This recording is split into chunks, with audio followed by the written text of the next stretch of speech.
convite divino, ou seja, a última advertência da parte do Senhor. Nós sabemos que antes das 7 últimas pragas começarem a cair, Deus vai derramar o seu Santo Espírito sobre todos nós. Deus vai manifestar o seu poder na sua amada igreja. Sim.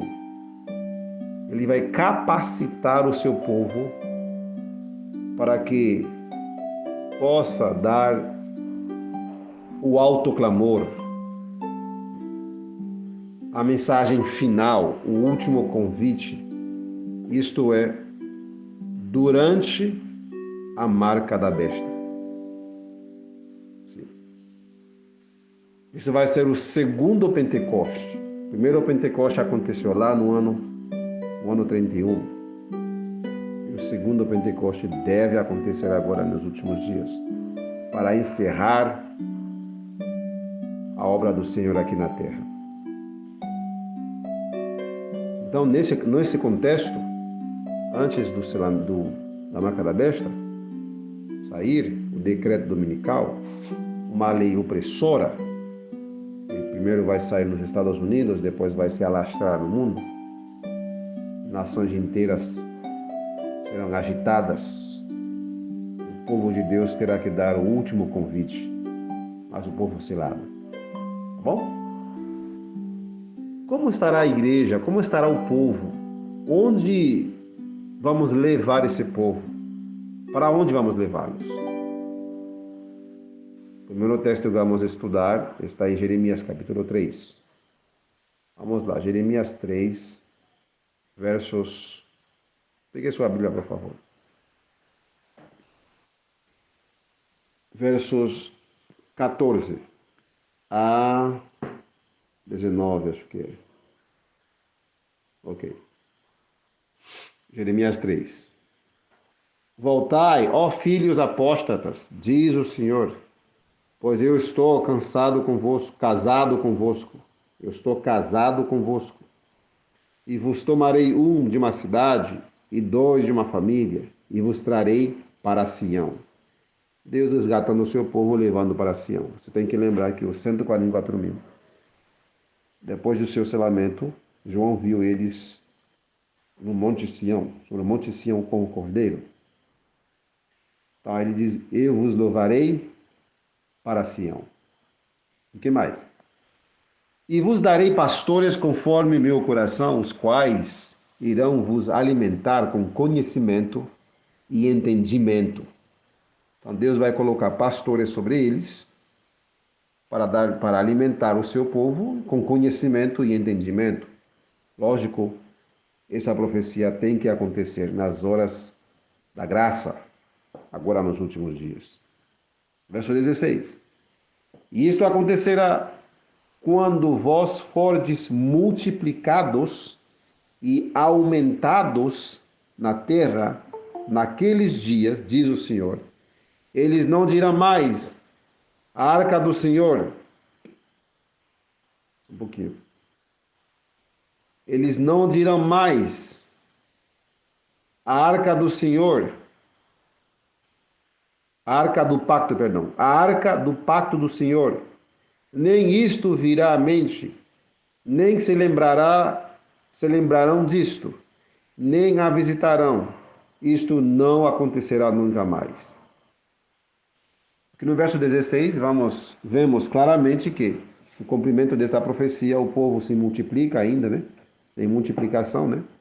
Quando fordes multiplicados e aumentados, então tem aumento, o povo se aumenta, o povo se multiplica. Tem a multiplicação natural, né? Uma família dando mais luz, né? Crescendo a família. E no caso espiritual também tem a multiplicação de adeptos, né? Pessoas abraçando a mensagem e a igreja cresce e a igreja se multiplica. Algo que não vai acontecer na nova terra, porque a igreja não mais vai multiplicar.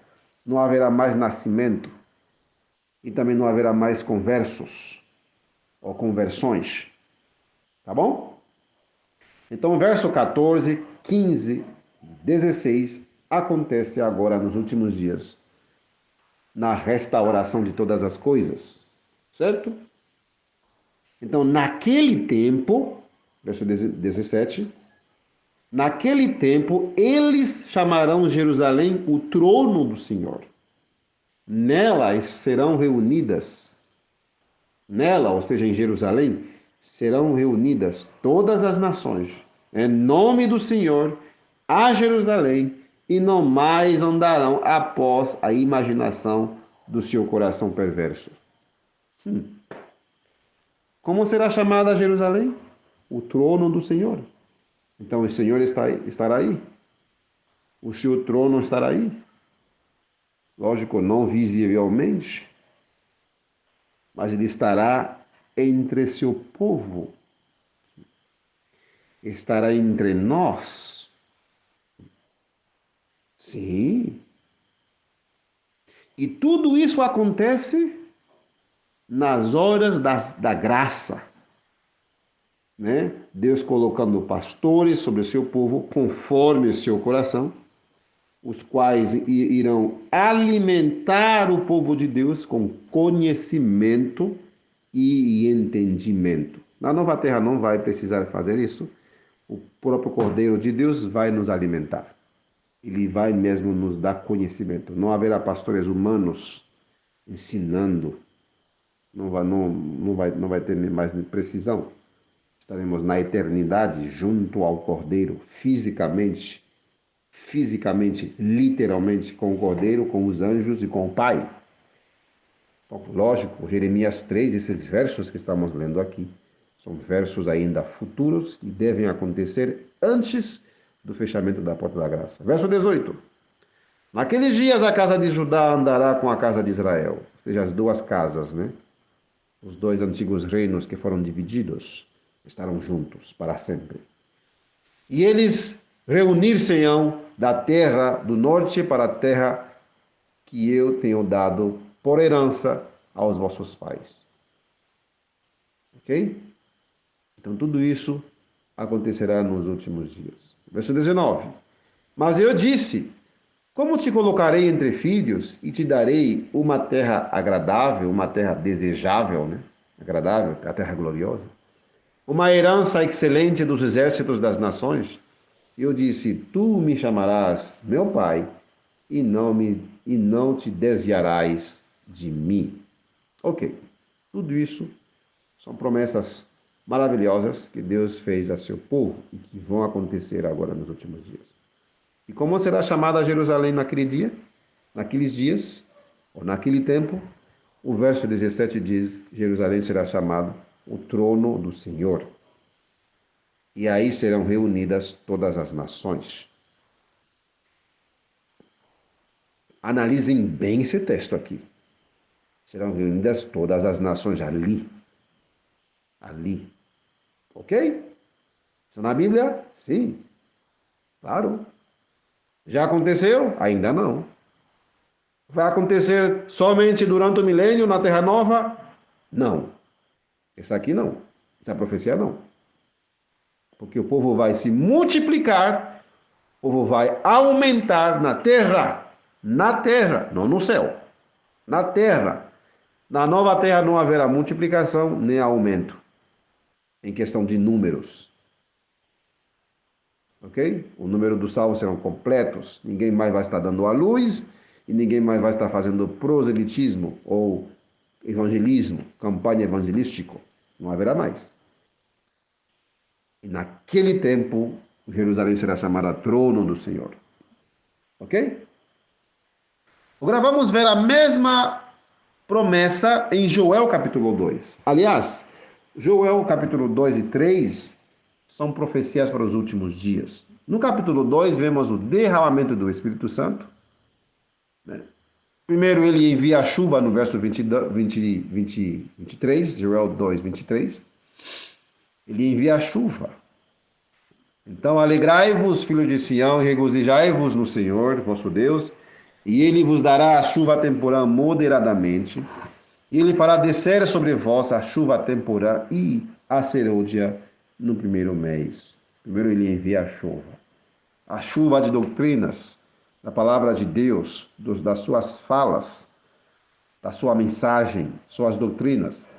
Deuteronômio capítulo 32, verso 1 e 2, diz que a chuva simboliza as falas, as declarações do Senhor, as suas doutrinas. Isso é que simboliza a chuva. Isaías 55 também diz a mesma coisa, certo?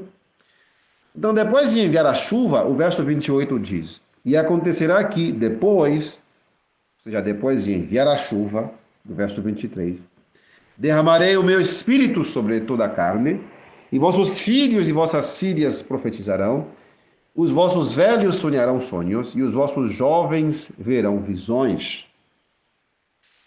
E acontecerá no verso 33, e acontecerá que todo aquele que invocar o nome do Senhor será salvo, porque no monte Sião e em Jerusalém haverá livramento, assim como disse o Senhor, e entre os remanescentes, aqueles que o Senhor irá chamar.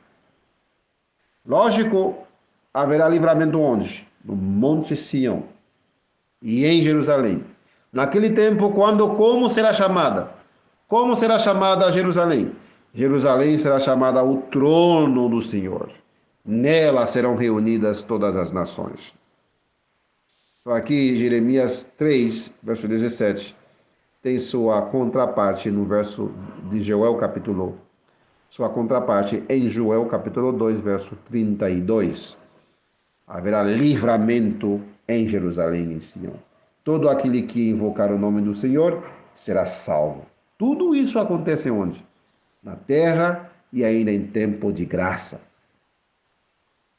Jesus, tendo a mesma visão de todas as nações seriam reunidas ali, em Mateus capítulo 25 vai falar, mas antes de ir para Mateus capítulo 25, precisamos ler Joel capítulo 3 agora. Pegue sua Bíblia, já está na sua mão, agora abra no livro, no capítulo 3 de Joel. Capítulo 3 de Joel. Vamos ler o verso 13. Lançai a foice, porquanto a seara já está madura. Vinde, descei, porque o lagar está cheio, e as gorduras transbordam, pois a sua maldade é grande. Multidões, multidões no vale da decisão, pois o dia do Senhor está perto no vale da decisão. O sol e a lua escurecerão, e as estrelas retirarão o seu brilho. O Senhor também rugirá de Sião, e fará ouvir a sua voz de Jerusalém. E os céus e a terra tremerão, mas o Senhor será a esperança do seu povo e a força dos filhos de Israel. Aqui vemos nos versos 13 até o verso 16, vemos uma colheita que devem ser feita. Multidões, multidões no vale da decisão. Ok? E a colheita está madura, a seara da terra está madura. A seara da terra está madura hoje. Sim, nesses últimos dias. A colheita final. Você tem que saber que os primeiros frutos, as primícias, são os 144.000 que são selados antes de sair o decreto dominical, antes de se dar o alto clamor do terceiro anjo. Essas multidões no vale da decisão, porque o dia do Senhor está perto no vale da decisão, que é no vale de Josafá, se você vê logo no início do capítulo. Então essas multidões são aqueles que vão ser salvos durante o grande e terrível dia do Senhor, durante o alto clamor do terceiro anjo, durante a última advertência, o último convite. E o Senhor rugirá de Sião e fará ouvir a sua voz de Jerusalém. Então compara Joel 3, verso 16, com Jeremias 3, verso 17. Naquele tempo, eles chamarão Jerusalém o trono do Senhor. Nela serão reunidas todas as nações. Joel 3 diz que são multidões que estão no vale da decisão. Vamos em Joel 3 ainda. Vamos ler somente um verso, o verso 1 e 2. Porque eis naqueles dias e naquele tempo que eu trarei novamente o cativeiro de Judá e de Jerusalém. E também eu reunirei todas as nações. E também reunirei todas as nações e as farei descer ao vale de Josafá. E ali com elas pleitearei por causa do meu povo e da minha herança Israel, a quem elas espalharam entre as nações e repartiram a minha terra. Então as nações serão reunidas lá.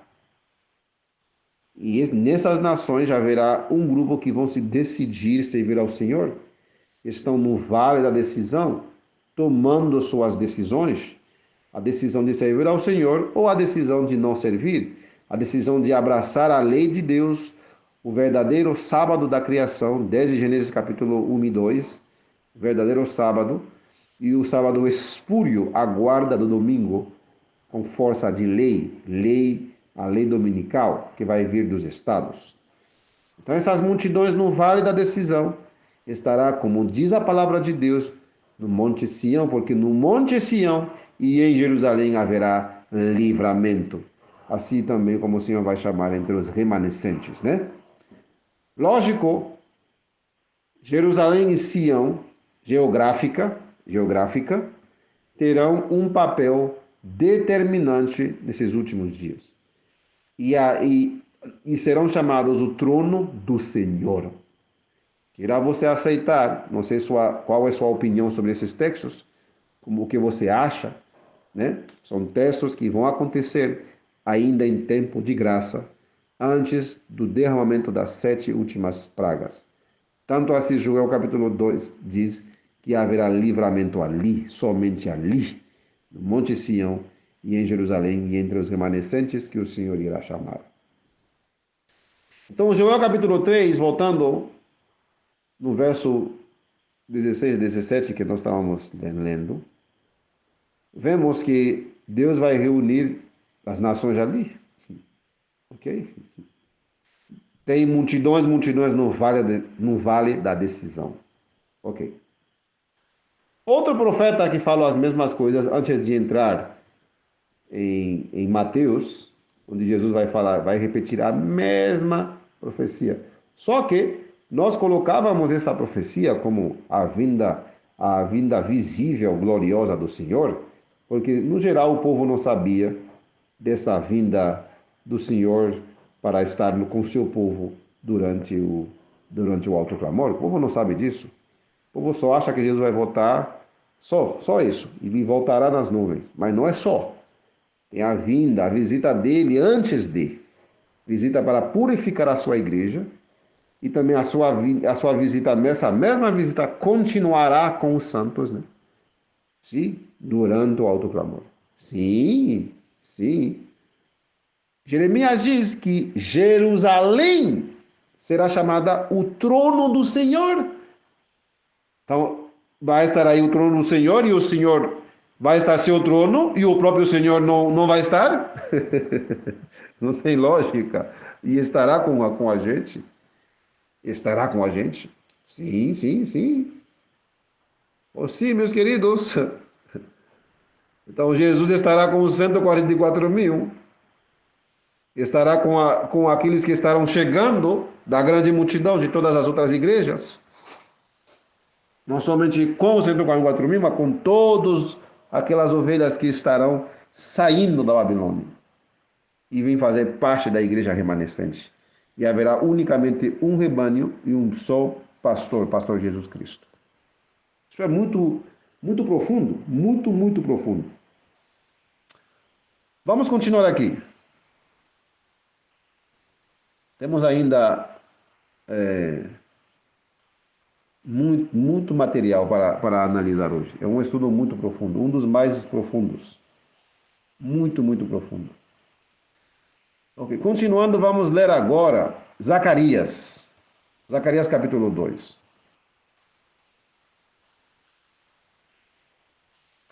Zacarias 2 diz assim, a partir do verso... Bom, a partir do verso 4, verso 5. Falando de Jerusalém, né? Verso 4. Disse-lhe, corre e fale a este jovem, dizendo, Jerusalém será habitada com as aldeias sem muros por causa da multidão de homens e de gados que nela haverá. Pois eu, diz o Senhor, serei para ela um muro de fogo em redor e serei a glória no meio dela. Está vendo aqui a coerência entre Jeremias, Isaías e Joel? Você vê isso? Você crê nisso aqui? Que Deus vai ser a glória no meio do seu povo? Tu crê nisso? Irmãos, o autoclamor não consiste em muitos barulho, fazer zoada. O autoclamor é uma mensagem. E o autoclamor é exatamente esta mensagem que vocês estão estudando. O autoclamor não é muita zoada, muito barulho. O autoclamor é uma mensagem. Deus estará com o seu povo, sela as primícias 144 mil na igreja adventista, que é o Israel moderno. Não adianta dizer que ela não é, ela é. O Israel moderno, o Israel antitípico. A única igreja que pode ser chamada de Israel. Porque o antigo Israel guardava o sábado, sim. O antigo Israel tinha o santuário, sim. A igreja adventista tem a doutrina do santuário. A única que entende isso aí, de Hebreus 7, 8, 9, de Êxodo 25, enfim. A maravilhosa e muito bela doutrina do santuário. As outras igrejas não entendem isso. Eles não sabem que lá no céu tem um santuário, não feita por mãos, e que Moisés fez o santuário de acordo com o modelo que ele viu no monte. O original está lá, os israelitas só tinham uma cópia, uma réplica. Então, o antigo Israel tinha santuário? Sim. O Israel moderno, antitípico dos últimos dias, tem a doutrina do santuário? Sim, ela é a única. O antigo Israel comia qualquer coisa? Não se contaminavam com carne de porco, caranguejo, enfim, as coisas imundas, carnes imundas. Ah, não, irmão, posso comer qualquer coisa. Só fazer uma oração sobre a carne de porco e está abençoada. Só na tua mente. Na Bíblia não. Só você inventando com a palavra de Deus. Deus abençoe aqueles alimentos que ele nos diz para comer. Tá? Então a igreja adventista tem uma doutrina similar? Sim, igual ao antigo Israel. A igreja adventista tem manifestação de profecia no meio dela? Claro, igual ao antigo Israel. A igreja adventista tem um decálogo, os 10 mandamentos, a lei de Deus, como foi no caso do antigo Israel? Sim. Essa lei foi abolida? Não. Mas, irmão, eu aprendi que foi abolida. Bom, você aprendeu errado. Então, os 144 mil são selados de todas as tribos dos filhos de Israel. O Israel antitípico, das 12 tribos, não aqueles judeus lá na Palestina, que está se referindo às 12 tribos. Certo? 12 tribos. E a Bíblia diz que essas tribos andam dispersas no exterior, estão espalhadas aqui no Brasil, Estados Unidos, Canadá, África, enfim, Ásia, estão espalhadas nos 4 cantos, diz a palavra de Deus, né? Assim diz a palavra, né? E visto que hoje nós temos a mensagem deles, a mensagem da restauração deles, que é a nossa restauração, porque estamos nos esforçando com todo o poder que Deus nos deu para estarmos entre os 144 mil, como diz a serva do Senhor. Então nós temos a mensagem deles, que é também a nossa mensagem. Então, Zacarias diz que a glória do Senhor estará no meio dela. Dela o quê? De Jerusalém, Sião. E haverá um muro de proteção. Verso 6, Zacarias 2:6 agora. Ahá, saiam e fujam da terra do norte, que é a Babilônia, diz o Senhor, pois vos espalhei pelos quatro cantos, pelos quatro ventos do céu, diz o Senhor. No passado, Deus espalhou o seu povo pelos quatro ventos. Muitos migraram para a Europa, e de Europa, muitos vieram aqui no Brasil. Gente, é isso que diz a Bíblia, tá? Muitos migraram para a Ásia, outros ficaram por aí com os árabes, se misturaram, perderam sua identidade. Estou falando dos filhos de Israel, tá? Estou falando dos verdadeiros e autênticos descendentes de Jacó, que Deus espalhou pelos quatro ventos. Então não é de admirar que em todas as nações hoje existem descendentes de Jacó. E Deus está chamando eles. Chegou a mensagem deles. Chegou a nossa mensagem. Claro. Ah, isso parece impossível. Claro, é totalmente impossível aos olhos humanos, né? Que Deus vai resgatá-los. Que Deus vai reuni-los e Deus vai estabelecê-los em Sião, em Jerusalém. E isto antes da volta de Jesus. Irmãos adventistas, coloca isso na sua cabeça. Comecem a aprender isso aí. Comecem a entender isso. Porque é impossível que todos os profetas falaram isso, o próprio Jesus vai confirmar agora com Jesus, que todos os profetas falaram isso, e que o povo que se diz crer na Bíblia, no Antigo e Novo Testamento, não creem. E tem alguns que estão querendo combater a mensagem, dizendo que isso é heresia. Heresia? Então Zacarias está ensinando heresia? Que Deus tenha misericórdia de uma pessoa dessa, que fala uma coisa dessa. Zacarias ensinando heresias, Jeremias também, Joel também, Mateus também. Oh, não pode ser heresias. É a puríssima palavra de Deus. Pura, pura, pura, santa. Escapa tu, ó Sião, que habitas com a filha de Babilônia. A filha de Babilônia. A mãe é do passado. A filha é uma Babilônia antitípica. E visto que em Apocalipse temos uma Babilônia, então essa é a filha, a Babilônia do Novo Testamento, que tem as mesmas características.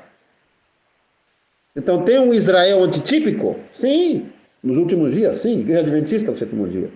Tem uma Babilônia? Sim. Irmão, como você identifica a Babilônia? Bom, a antiga Babilônia, pelo próprio nome, Babel, que significa confusão. Então, as igrejas que simbolizam Babilônia hoje estão em confusão teológica. Não entendem bem as coisas. Babilônia também promovia a adoração do sol, o deus sol, Tammuz.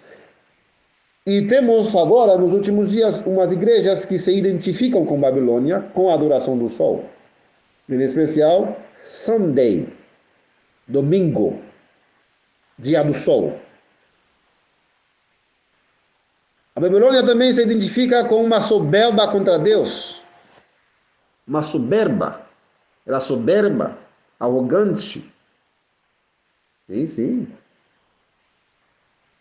Temos igrejas hoje também, soberba, se rebela contra o que está escrito. Guarda domingo. A Babilônia também cria na imortalidade da alma, que as pessoas que morrem vão para outro mundo, passam por outro mundo. Ou seja, a pessoa não morre, não morre mesmo, tá? Ele vai para outro mundo. Imortalidade da alma.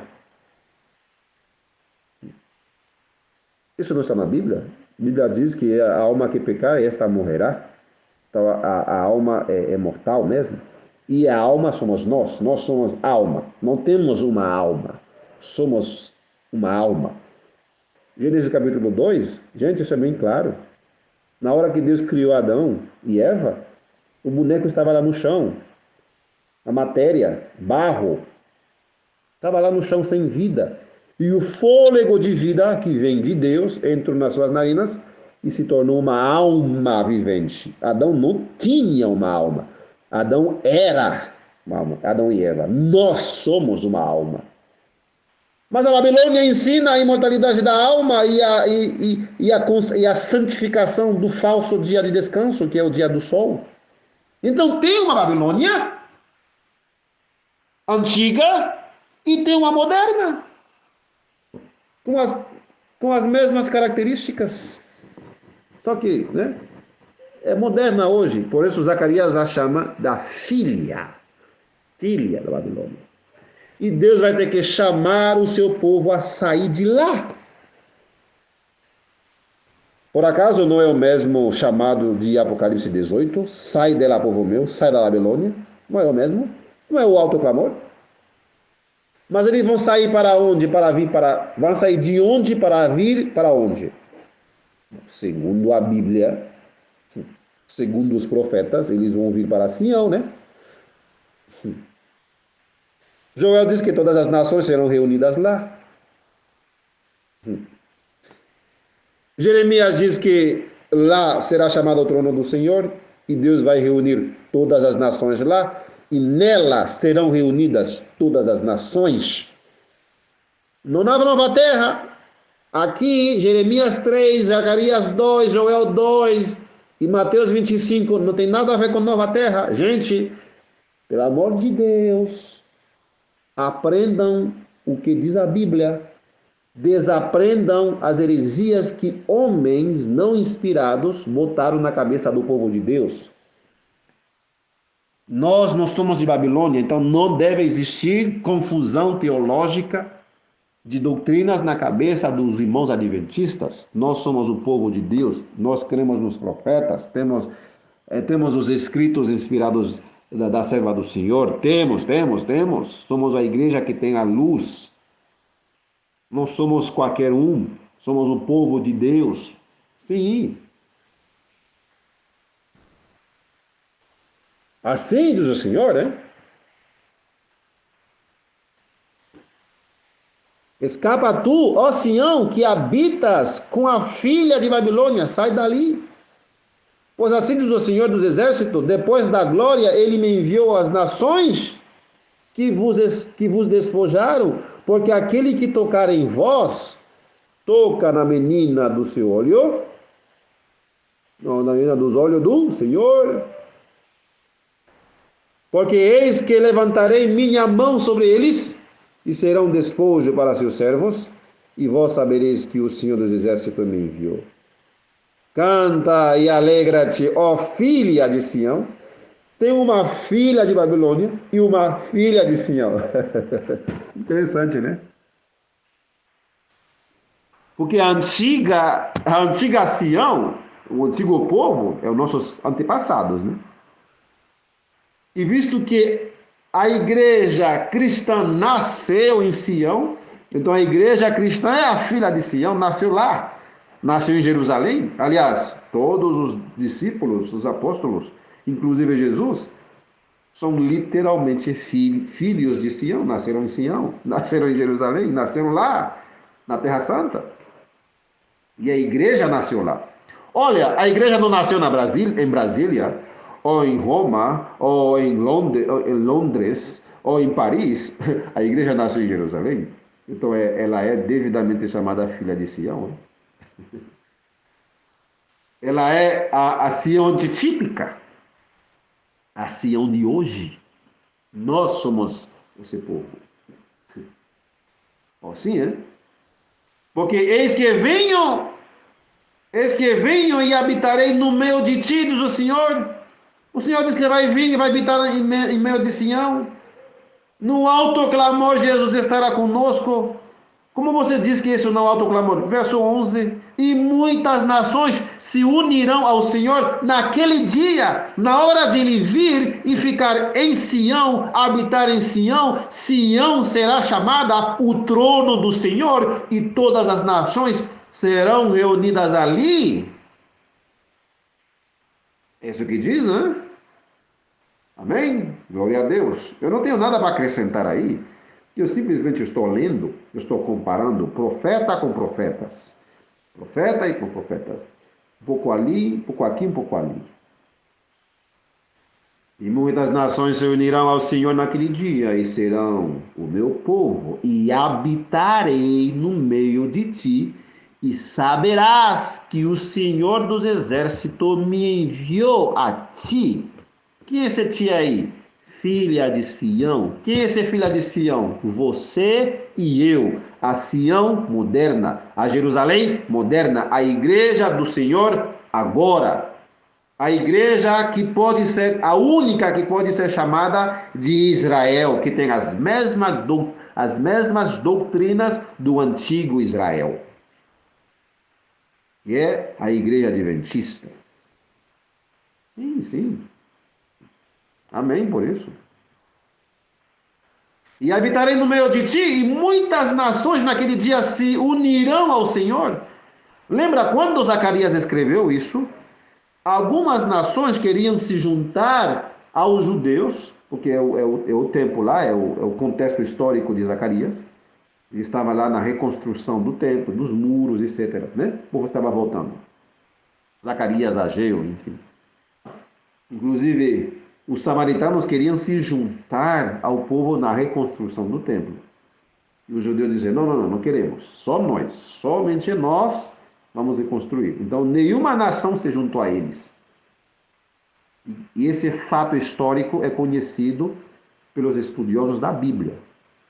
É claro que nenhuma nação se juntou aos judeus na reconstrução do templo. Mas, no cumprimento de Zacarias 2, diz que muitas nações se unirão. Zacarias colocou para o futuro. Se unirão ao Senhor naquele dia e serão meu povo, e habitarei no meio de ti, no meio de Sião. E saberás que o Senhor dos Exércitos me enviou a ti.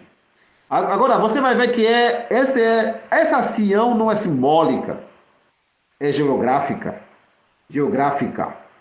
literal. Verso 12. Então o Senhor herdará Judá como sua porção na terra santa e escolherá Jerusalém novamente. Isso que diz, né? Agora, irmão, você crê nisso aí? Irmão que está ouvindo esse áudio, que está vendo esse vídeo, você crê nisso aqui? Você vai dizer, não, enfim, eu nunca vi, ninguém falou, eu não sabia. Não, provavelmente você não sabia. Agora você está sabendo. Mas resta saber, eu quero saber se você crê nisso aí. Você crê ou não? Você crê que Deus vai fazer isso? E não diga que é algo que tinha que acontecer no passado e não se cumpriu. Tal. Aqui não tem nada disso. Aqui diz que Deus vai. Primeiro, logo no verso 5, diz que ele vai ser um muro de fogo em redor de Sião, em redor do seu povo. E ele será a glória no meio dela, Jerusalém. E naquele dia o Senhor vai habitar entre o seu povo e nós seremos seu povo. Não somos nós aqueles que Deus vai usar para estabelecer o reino, mas também outras nações se unirão ao Senhor naquele dia e eles serão meu povo. E Jeremias diz que por causa que o Senhor estará no meio do seu povo, em Jerusalém, em Sião, lógico, não visivelmente, mas saberemos que ele estará conosco, igual que ele estava com as hostes hebraicas na saída do Egito. Coluna de fogo de noite e nuvens e a nuvem, né? Coluna de nuvem lá durante o dia. Estava ali com seu povo, literalmente estava ali. O povo não via Jesus assim fisicamente, mas sabiam que Jesus estava no meio deles. Claro, Jesus seguia eles, estava no meio deles. Então ele diz que vai se manifestar. Por isso Jerusalém será chamada o trono do Senhor, e eles chamarão Jerusalém o trono do Senhor, e todas as nações serão reunidas ali. Mas como assim, irmão? Por que serão reunidas? Daí entramos em Mateus. Não se escandalizem. Eu sei que é uma alimentação muito forte, mas o próprio nome, adventista, é advento. Então você tem que entender os eventos em torno da segunda vinda de Jesus. E ele não virá antes de até que ele cumpra todas essas promessas que você e eu estamos estudando passo a passo ali. Ele vai cumprir. Ele vai resgatar o seu povo, primeiro na sua amada igreja, o Israel antitípico.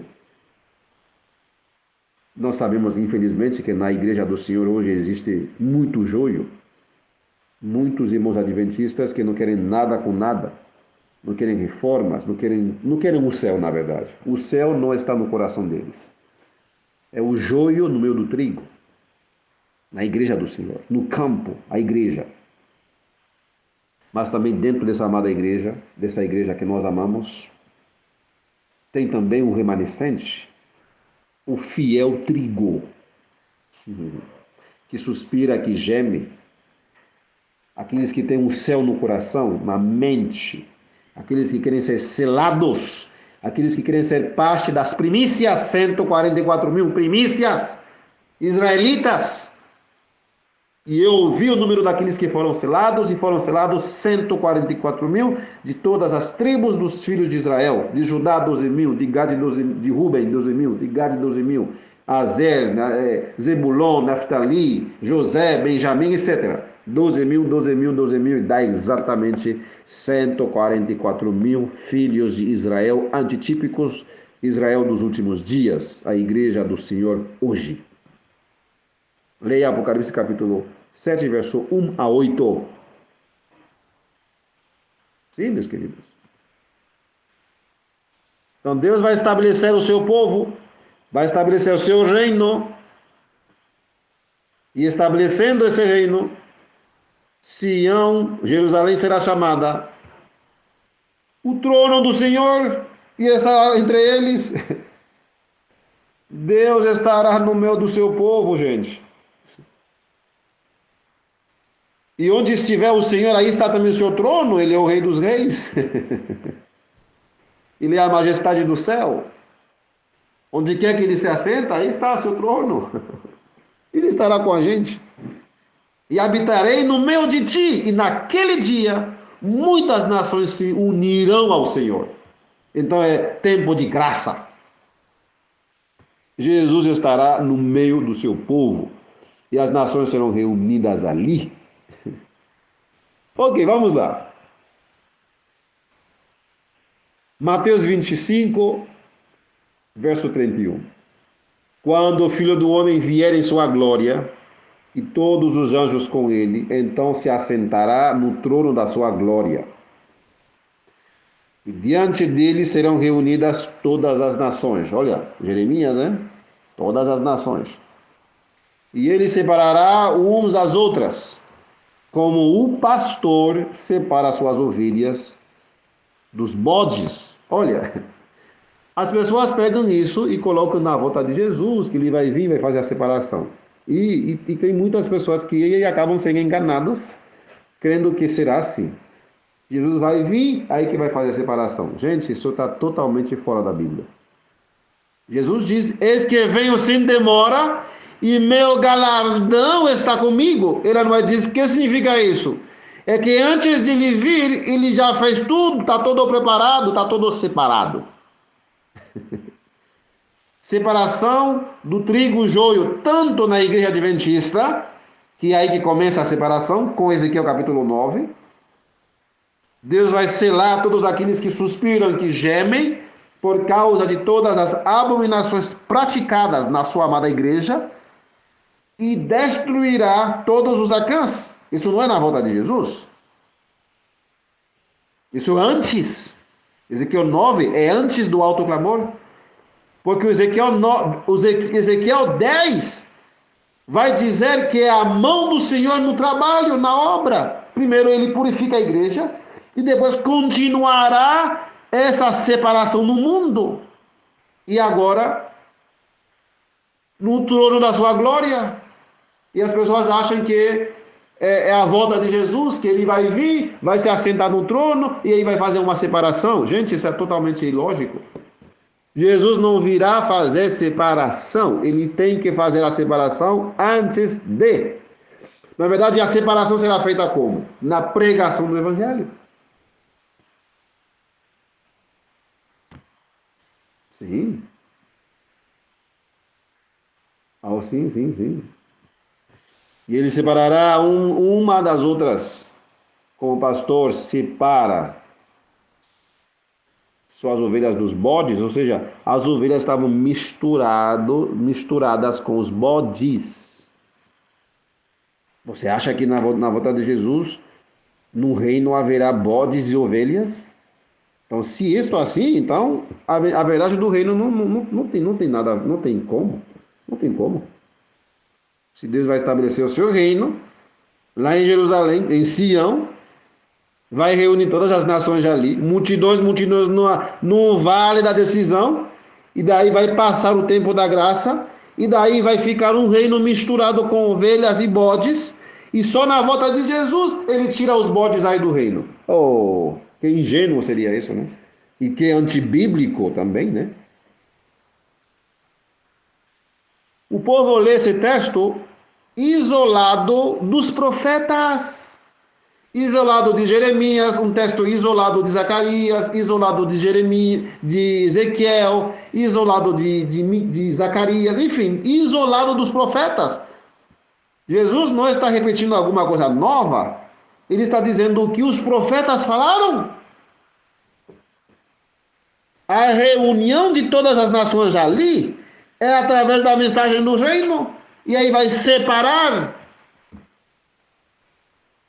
Colocará as ovelhas à sua direita no reino e os bodes à sua esquerda, Babilônia.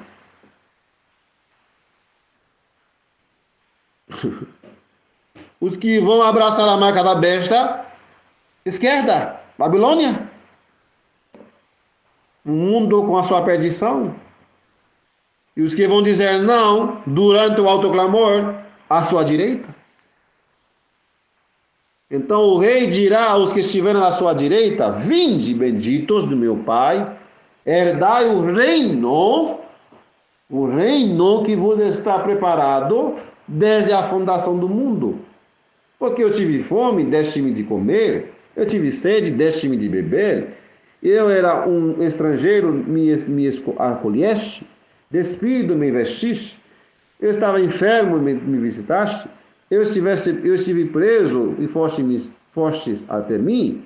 Então os justos responderão: Senhor, quando nós tivemos com fome, te alimentamos, com sede te damos a beber, e quando tivemos estrangeiro, te acolhemos, e despido te vestimos, e quando te vimos enfermo ou na prisão e fomos visitar-te, e respondendo o rei Jesus, lhes dirá: na verdade vos digo que quanto o fizerdes ao menor desses meus irmãos, a mim o fizeste. Então dirá também aos que estiverem à sua esquerda: apartai-vos de mim, malditos, para dentro do fogo eterno, preparado para o diabo e seus anjos, porque eu tive fome e não me deste comer, eu tive sede e não me deste de beber, eu era estrangeiro e não me acolheste, despido e não me vestiste, enfermo e na prisão não me visitastes. Então eles também me responderão, dizendo: Senhor, quando te vimos com fome, com sede, estrangeiro, despido, enfermo na prisão e não te servimos? Então ele lhes responderá, dizendo: na verdade eu vos digo que quando não fizeste ao menor destes, né, não fizeste a mim, e irão estes para o castigo eterno, mas os justos para a vida eterna. Você acha que quando Jesus voltar, ele vai ter essa conversa? Vai estar conversando até com os ímpios? Se você acredita assim, é misericórdia, né? Ele voltará, já com a separação completa, os justos no reino. Estou falando da volta de Jesus na glória, segunda vinda, a vinda de Tessalonicense, certo? A vinda de 1 Tessalonicense 4, a partir do 16 e 17. 15, 16 e 17. Essa é a vinda do Senhor nas nuvens. Tu acha que quando ele volta nas nuvens, ele vai estar comunicando, fazendo essa separação, tirando as ovelhas dos bodes? Então, ovelhas e bodes misturados, ou na igreja, ou no reino, ou no mundo? Não. O resplendor da sua glória aniquilará os ímpios. Não haverá conversa, meus queridos.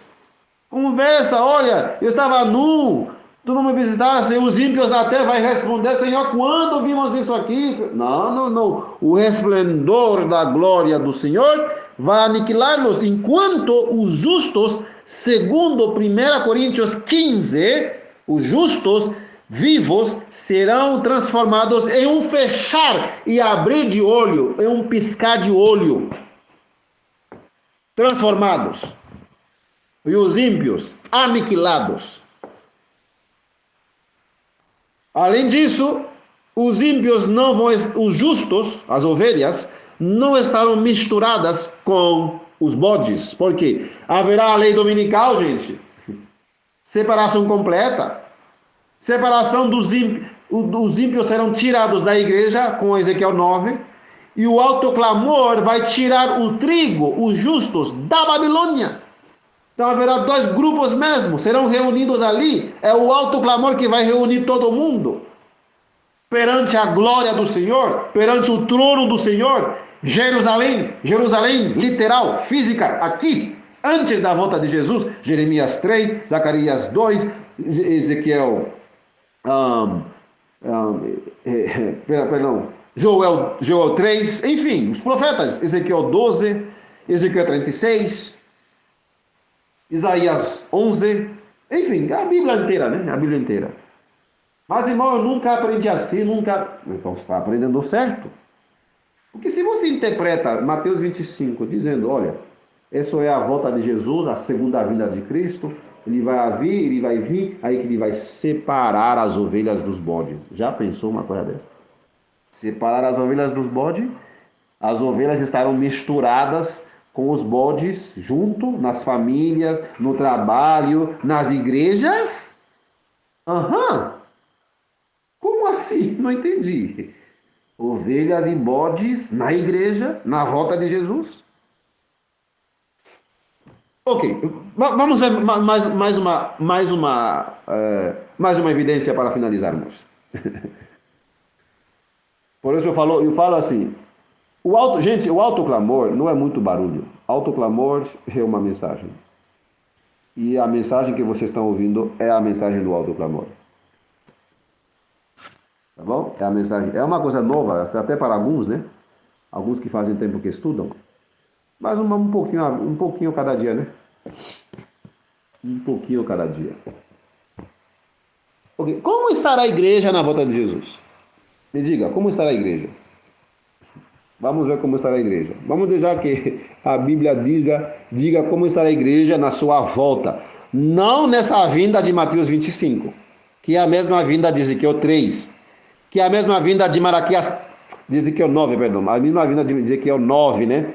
Ele chegou até a entrada da casa. É a mesma vinda de Malaquias 3, chegar-me-eis a voz para o juízo. O juízo começa na igreja adventista e se alastra, continua no mundo, Deus separando as ovelhas dos bodes, começando na igreja e continuando na Babilônia. Os selados estavam no reino, aí Deus reúne todas as nações ali, meus queridos. Assim que diz. Todas as nações ali serão reunidas. Multidões no vale de decisão.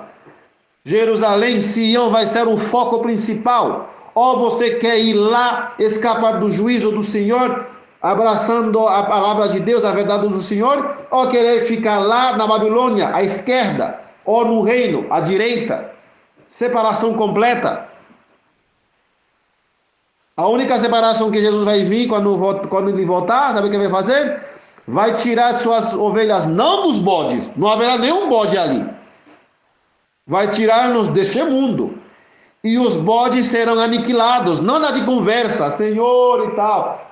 Não, nada de conversa. Não interpretem isso aí como uma conversa que Jesus vai ter lá na sua volta, etc. Isso é totalmente ilógico isso aí. Também, além disso, é antibíblico. Okay. Como estará a igreja na sua volta? Na volta de Jesus. Vamos em Efésios 5. Vamos ver como está a igreja. Como estará a igreja. Maridos, amem sua esposa, verso 25. Sim, Efésios 5 e 25. Maridos, amem suas esposas, assim como Cristo também amou a igreja e a si mesmo se entregou por ela. Verso 26. Para a santificar, purificando-a com a lavagem da água, pela palavra, para apresentar a si mesmo igreja gloriosa, sem mácula, ou ruga, ou coisa semelhante, mas santa e irrepreensível. Como será a igreja quando Jesus voltar? Qual a igreja que ele vai se apresentar para si mesmo? Como que vai ser? Uma igreja gloriosa, sem mácula, ou ruga, ou coisa semelhante, mas santa e irrepreensível. Isso que é essa igreja. Mas tu imagina, Jesus volta para buscar a sua igreja, e daí ele encontra a igreja toda bagunçada, com ovelhas e bodes juntos. Ovelhas e bodes juntos, na mesma igreja. Aí vai fazer separação. Agora já chegou o tempo. Vou colocar as ovelhas à minha direita e os bodes à minha esquerda. Aí é uma conversa ali com as ovelhas, e depois uma conversa ali com os bodes, etc. E pá. É assim que você creia, né? Cria assim, mas infelizmente a Bíblia diz que ele vai vir e a igreja estará já gloriosa. Ok, como que Ellen White descreve a igreja de Deus na sua fase final? Revestida da armadura da justiça de Cristo, a igreja deve entrar em seu conflito final, formosa como a lua, brilhante como o sol, que é com as mesmas palavras de Efésios, né? E formidável como um exército com bandeiras. Deve ela ir a todo mundo vencendo para vencer. Isso está no livro Profetas e Reis, página 372. É assim que vai estar a igreja. Uma igreja, uma igreja poderosa, muito, muito, muito poderosa. Então, meus queridos, para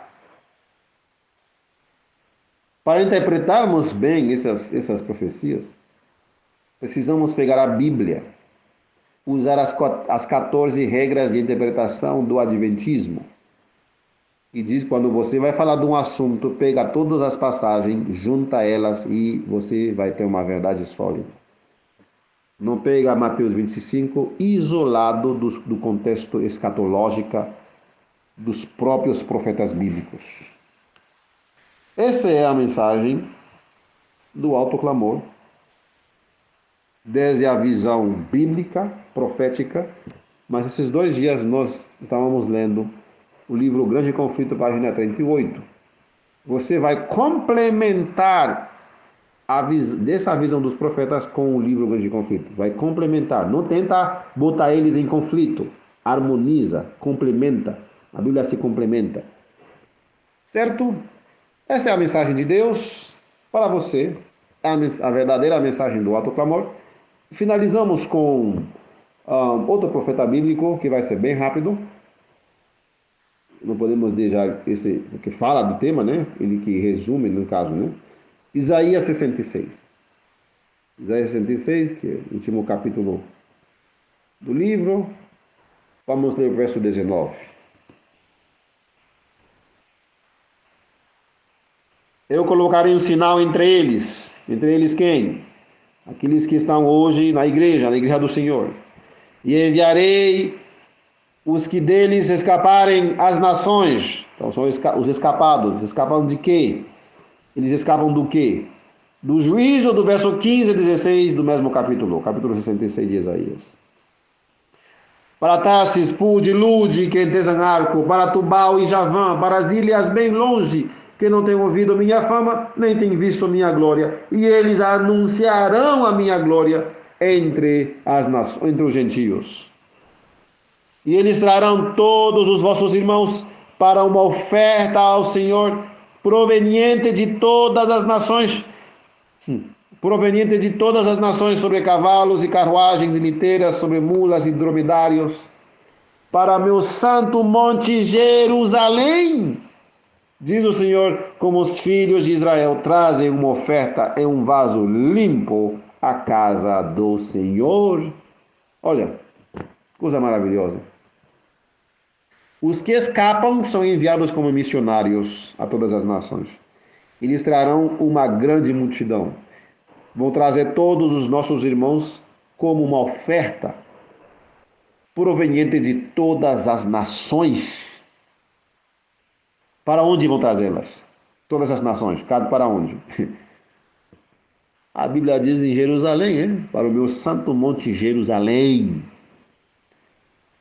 Para onde? Jerusalém. E que diz Jeremias 3? Jeremias 3, meus queridos. Naquele tempo eles chamarão Jerusalém o trono do Senhor. Nela serão reunidas todas as nações. Em nome do Senhor a Jerusalém, e não mais andarão após a imaginação do seu coração perverso. Essa é a mensagem. Bom, aqueles que se atrevem, porque tem adventistas atrevidos, igual também na Babilônia, tem irmãozinhos lá também atrevidos. Aqueles que se atrevem a rejeitar essa mensagem, que você acabou de ouvir, se você se atreve, tem ousadia de dizer que isso não é assim, não vai acontecer, eu tenho uma má notícia para ti. Na verdade, vai acontecer e você não estará, por sua incredulidade e por sua teimosia. Mas que isto vai acontecer, vai. Você não é capaz para impedir que as profecias maravilhosas do Altíssimo Deus de Israel se cumpram. Você é muito pequeno para impedir isso, muito pequeno. Aliás, nem o próprio diabo, o anjo caído, que vai ser queimado depois do milênio, nem ele é capaz de impedir isso. Imagina um ser humano. Imagina um ser humano como nós, né? Nós, comedores de arroz e feijão. Então, se Satanás é incapaz de impedir isso, imagina um ser humano. Então, a tua teimosia pode tirar você da promessa. Mas que a promessa vai se cumprir é algo inevitável. Aleluia! Vai se cumprir. Aliás, não é isso que Jesus fala? E este evangelho do reino, o reino de Daniel 2, 44, nos dias desses reis, o Deus do céu erguerá um reino. Mas onde, mon Leonel? Em Sião, Jerusalém. Jeremias 3, Isaías 66. Zacarias 3. Zacarias 2. Não, Joel 3 e Zacarias 2. E outros profetas. Miqueias 4. Isaías 2. Isaías 11. Isaías 49. Por aí vai as referências. E este evangelho do reino será pregado no mundo inteiro, como testemunha para todas as nações, essas nações aqui que você acabou de ouvir, essas nações, e trarão todos os vossos irmãos com uma oferta proveniente de todas as nações. Como diz em Mateus 24, 14, como um testemunho a todas as nações, então virá o fim. O fim somente virá depois que Deus cumpre, depois dele cumprir todas essas profecias que vocês acabam de ver. Então, a tua incredulidade nessas profecias não vai impedir que sejam cumpridas. Na verdade, você talvez, se você permanecer e insistir na teimosia e incredulidade, você vai se excluir. Não que Jesus está se excluindo, você se exclui. Mas pela graça e misericórdia de Deus, eu creio que você, depois de ouvir uma coisa dessa, uma mensagem dessa, tão sólida na Bíblia, na palavra de Deus, que Deus tenha misericórdia que não venhamos a que nós não venhamos a rejeitar um ácido do Senhor para seguir opiniões, ideias, etc, etc, etc. Deus abençoe cada um de vocês. Em nome de Cristo Jesus. Amém. Faremos uma oração para finalizar o nosso estudo. Pedir uma bênção sobre cada família e sobre nós também que pregamos. Maravilhoso Deus, Pai nosso que está nos céus, louvado e engrandecido seja teu santo nome. Muito obrigado pela mensagem de hoje. Obrigado, obrigado, obrigado, Pai. Queremos ser selados. Queremos nos tornar os salvadores da grande multidão que sairá da Babilônia. Queremos estar contigo, ó Senhor Deus, sendo o próprio Salvador do mundo. Nós queremos ser teus colaboradores nesta reta final da história da humanidade. Aumenta a nossa fé, Senhor, por favor. Dá-nos fé na tua palavra. Precisamos viver na tua santa presença. Perdoa nossos pecados, nos livre de todo mal e ajuda-nos a entendermos cada vez mais os teus maravilhosos planos para a tua igreja e também para toda a humanidade nesses últimos dias. Abençoe cada família, Senhor. Abençoe o nosso ministério. Abençoe, Senhor, a mensagem do selamento que chegou aqui com muita luz, muitos esclarecimentos de assuntos que o povo não entendia. O teu povo, a tua igreja não entendia. Mas pela tua misericórdia, Senhor, mandou essa mensagem para nos esclarecer. Obrigado, Pai. Ajuda-nos, Senhor, a fazer parte daqueles que serão selados, não daqueles que serão destruídos. Não queremos ser bodes, rebeldes, mas queremos ser ovelhas humildes que seguem a tua palavra, sendo conduzido pela vara. A vara do bom pastor Jesus, porque nós somos tuas ovelhas. Em nome de Jesus, nós te pedimos. Em seu nome também te agradecemos, Papai querido. Amém, Senhor Deus. Louvado seja Deus. Amém.